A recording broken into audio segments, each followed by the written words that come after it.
The sound of a perfect shot echoed through the grand hall, a crystalline crack that cut through the murmur of champagne glasses and hushed conversation.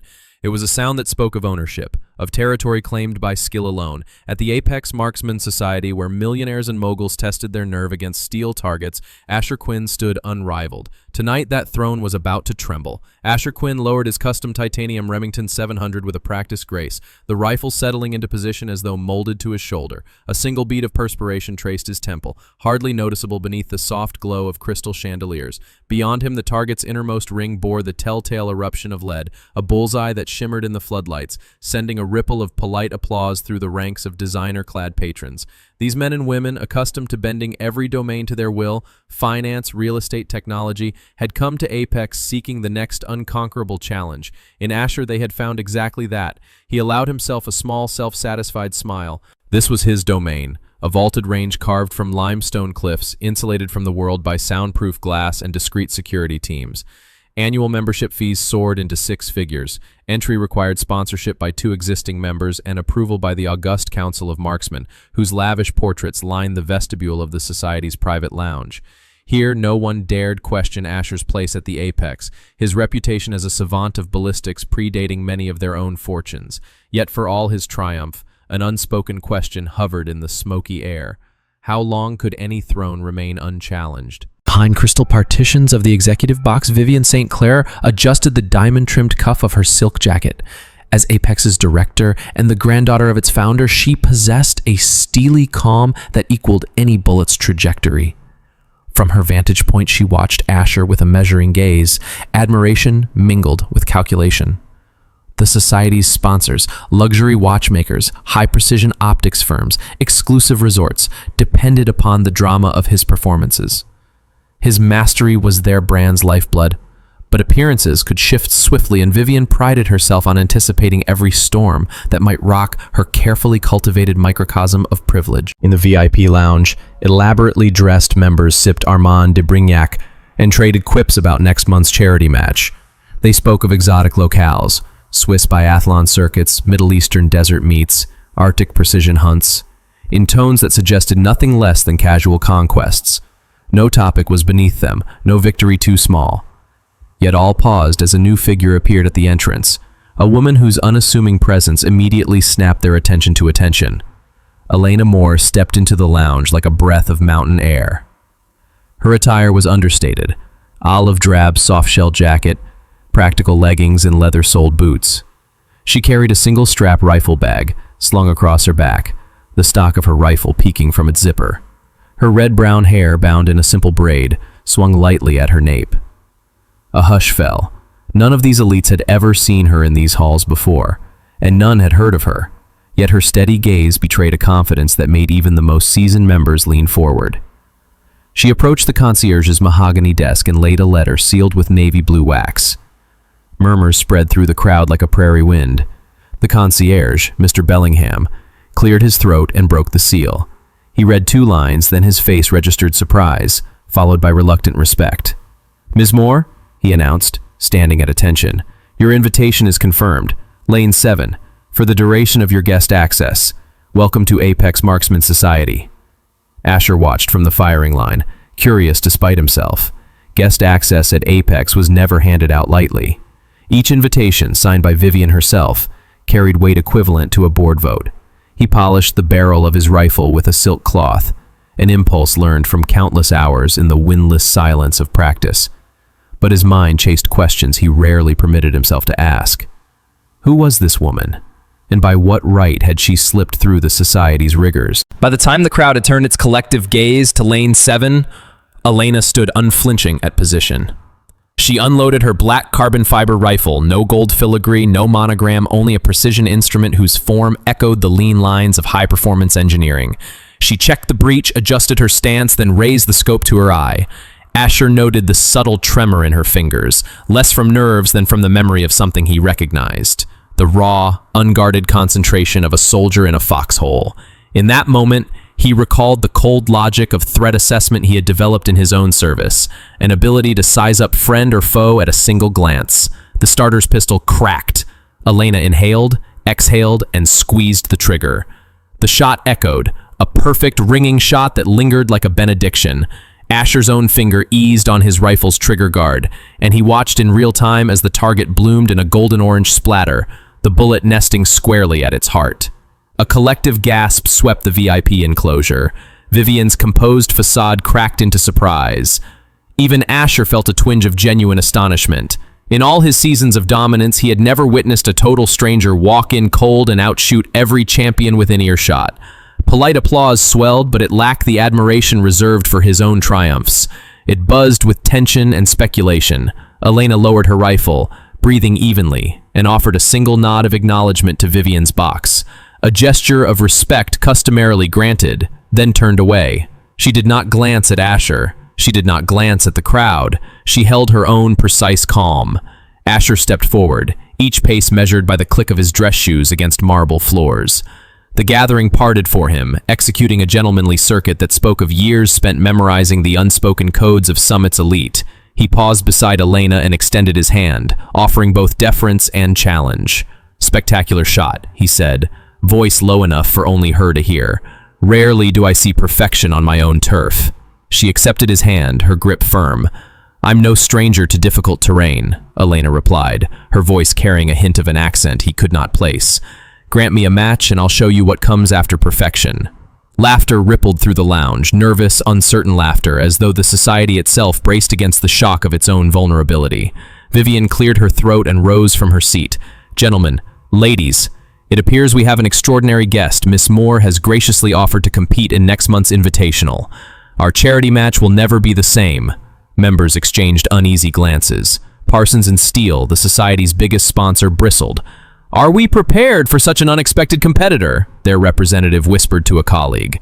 That evening, Asher found himself in his private club office, a chamber of dark walnut shelves and display cases crammed with trophies and photographs of past champions.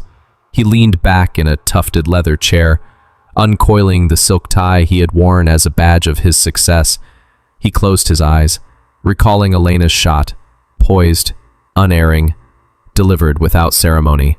In a world where every fortune pressed for attention, she had let her skill speak instead. He considered his next move.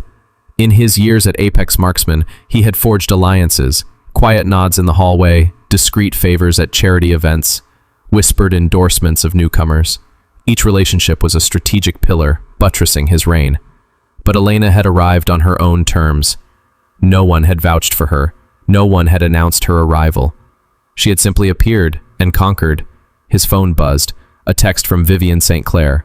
"Be in my study tomorrow at 9. We have business to discuss." The single line felt like an edict. Asher read it twice. "We have business to discuss." He pictured the ornate study behind the director's office, walls lined with first edition marksmanship treatises and a massive mahogany desk he had once thought untouchable. On one side of that desk sat the society's legacy. On the other side now sat opportunity, and perhaps the seeds of revolution. He stood, tension coiling in his shoulders. After a brief glance at his reflection in the polished glass, he straightened his tie and slipped the Remington's velvet case under his arm.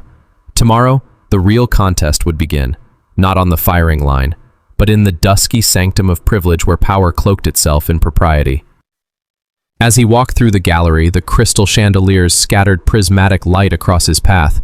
The applause resumed, more muted now, cautious, as though the society itself hesitated to welcome its champion until it knew how he would choose to wield his victory. And somewhere in the hush, a single thought echoed louder than any shot.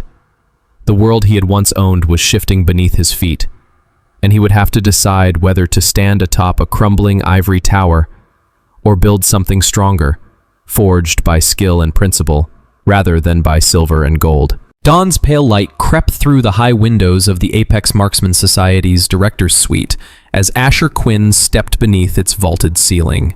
He carried the Remington case in one hand and a single platinum card, Vivian's private summons, in the other. The suite was an elegant anomaly. A library of flamingo pink leather spines, antique telescopes mounted in unused corners, and a fireplace long unused but immaculately maintained.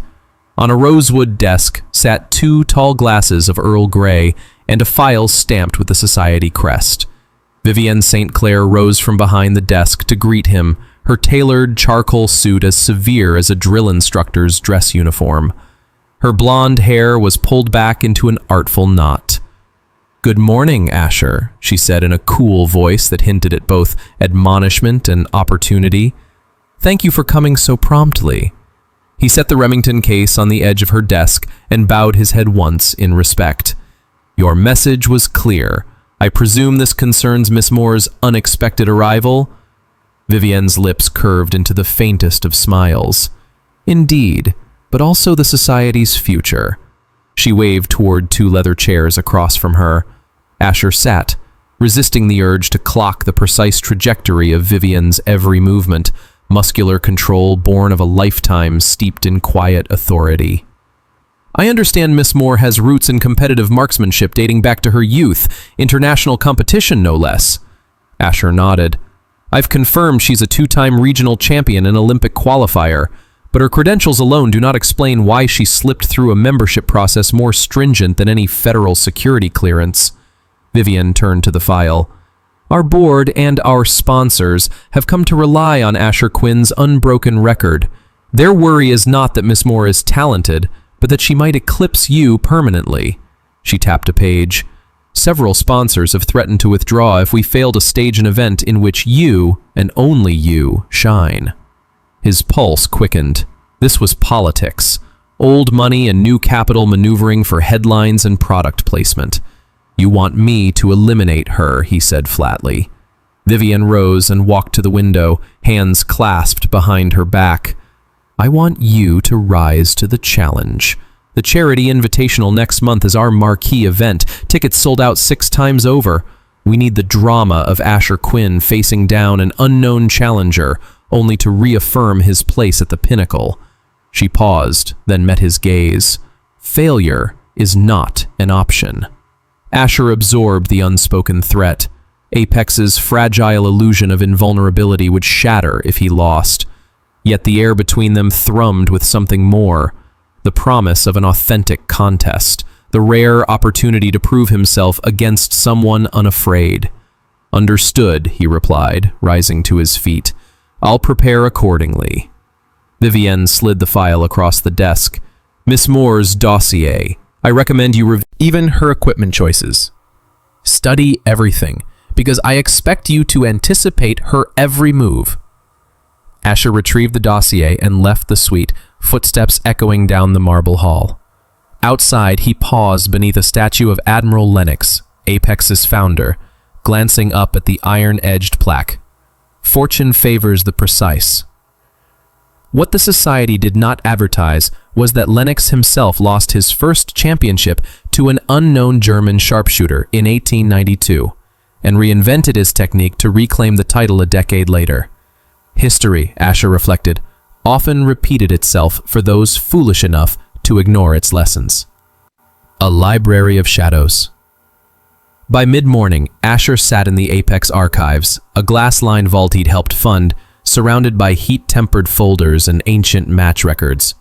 He pored over high-resolution scans of Elena Moore's past competitions, split-second timing sheets, wind drift analyses, even private training footage from Australia's desert ranges. He noted a pattern. When gusts rose above 10 miles per hour, her latency time improved. Conventional wisdom said wind hampered precision. Elena seemed to research gust compensation techniques most pros ignored. Asher's finger traced coordinate charts and margin notes. Dusty wind tunnels, climate-controlled chambers she'd tested. He found her private notations, sketches of barrel harmonics, notes on bullet weight to the 10th of a grain. This was more than talent. It was obsession. He closed the dossier, folding the corners of the top page. She shoots for mastery, he thought.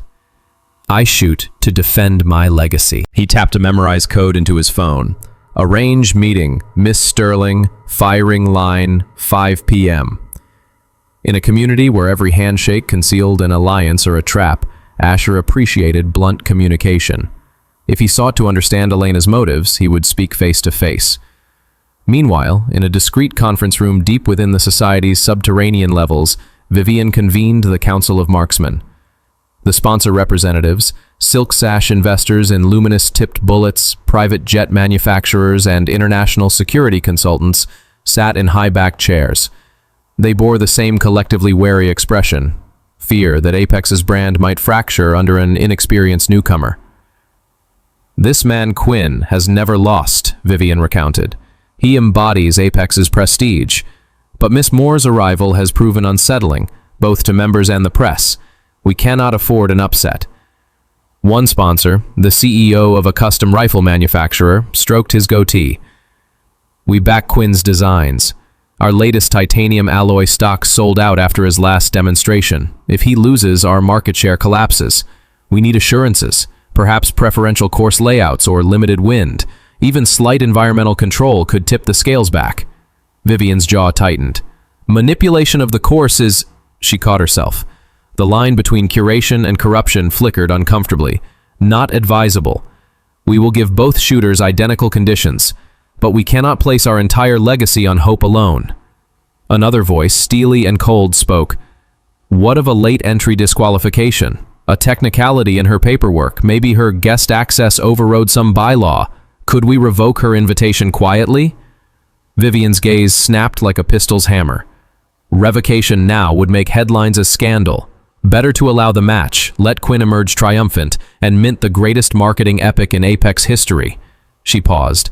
"But I am prepared to sanction him if necessary." They voted, as they always did, behind closed doors. Policies written in ivory ink, enforced by all-seeing cameras, set at each sport range, corridors, and lounge. Apex's corridors thrived on secrecy. Each new decision built invisible walls. Yet Vivienne knew those walls were beginning to crack. At precisely 5 p.m., Asher stood at the head of Lane 5, breathing shallowly in the compressed silence. His rifle rested on a sandbag. Opposite him, Elena Moore arrived, strapping on leather gloves and adjusting her scope. She offered a nod of greeting. The contrast was stark. His gold-inlaid stock against her practical carbon fiber. His tailored blazer against her unadorned windbreaker. Apex's head safety officer, a retired Olympic coach, stepped between them. 5-shot group from 600 yards, no wind compensation. Targets will be unveiled automatically at randomized intervals. Record begins on first shot. Any breach of protocol will disqualify.